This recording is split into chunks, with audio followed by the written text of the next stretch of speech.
Exercise 10 का question number 2 है कि आपने रेडियस आर मालूम करना है। Find R in the following figure आपके पास ये सामने उन्होंने दी हुई है। देखें इसमें आपने रेडियस मालूम करना है इस सर्कल का, जबकि उसने आपको डिस्टेंस दिया हुआ है जो टेंजेंट लाइन है उसका पी क्यू, उसका उसने डिस्टेंस आपको दिया हुआ है 12 सेंटीमीटर, और पॉइंट जहाँ से ओरिजिनेट हो रहे हैं टेंजेंट उसका सेंटर से जो डिस्टेंस है वो भी उसने आपको दिया हुआ है 13 सेंटीमीटर। ठीक है, तो अब ये देखें बेसिकली ये आपके पास पी क्यू ओ या ओ पी क्यू या क्यू ओ पी ये आपके पास एक ट्रायंगल बन रही है।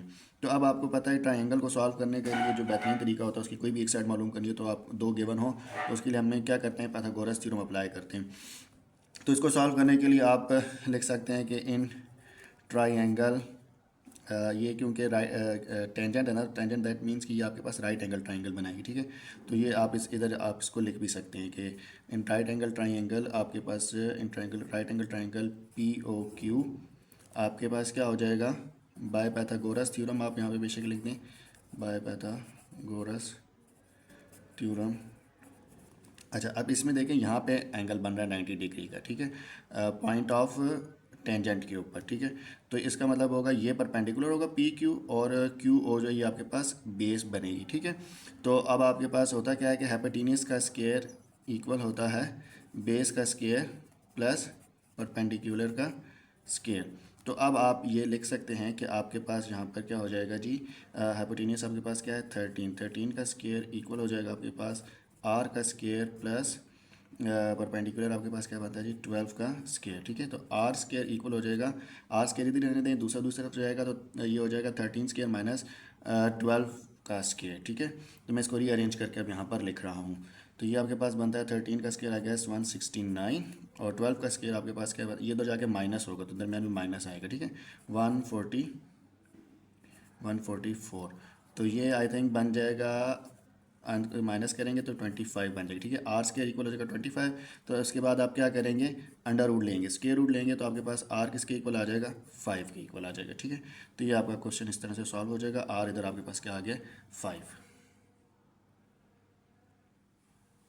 क्वेश्चन नंबर 3 में भी इसी तरह अब उसने आपको रेडियस भी यहाँ पे गिवन दिया हुआ है, और पॉइंट ऑफ टेंजेंट से लेके ओरिजिन ऑफ पॉइंट तक भी उसने डिस्टेंस दिया हुआ है। सिर्फ अब आपने क्या मालूम करना है, आउटसाइड द सर्कल जो पॉइंट ऑफ ओरिजिन है उसका आपने सेंटर ऑफ द सर्कल तक का जो पॉइंट है जिसको डिस्टेंस है जिसको वो डी से कह रहा है वो आपने मालूम करना है। इसमें भी सेम आप यही इसी तरह ऊपर इसके साथ लिखेंगे इन ट्रायंगल। पहले आप बताएं कि ये एक राइट एंगल ट्रायंगल बनी। ठीक है, तो इन राइट एंगल ट्रायंगल आपके पास इसका नाम आप दे दें LOM, और वही सारा आप लिखें बाय पाइथागोरस थ्योरम। ठीक है, बाय पाइथागोरस थ्योरम। ठीक है, जो भी है इसको आप कर लीजिए। ठीक है, अब मैं अगेन ये हाइपोटेन्यूस वगैरह नहीं लिख रहा, यहाँ पर अब हम डायरेक्ट लिखेंगे कि डी स्क्वायर, क्योंकि यहाँ पे अब क्या बन रहा है, हाइपोटेन्यूस क्या बनता है डी बनता है। ठीक है, तो डी स्क्वायर आपके पास किसके इक्वल होगा 2 का स्क्वायर प्लस 6√3 का स्क्वायर। ठीक है, तो ये आप इसको इस तरह से लिख लें, एंड देन आपके पास आप आगे आप ये देख लें कि जो 6√3 है इसका आपके पास क्या आंसर आएगा।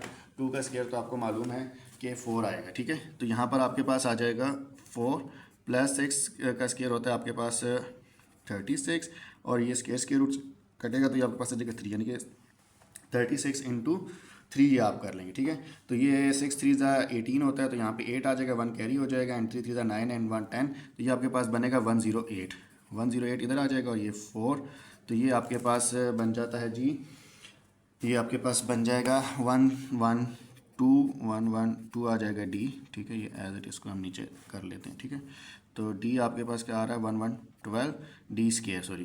तो इस दिस एम्प्लाइज दैट जब आप यहाँ पे लिख देंगे taking under root on both sides, तो ये आपके पास अंडर रूट ले लें इसके 1112 का, तो ये आपके पास बनेगा कुछ राउंड ऑफ करने से 10.58 सेंटीमीटर। ठीक है, तो ये इसका आंसर आ गया।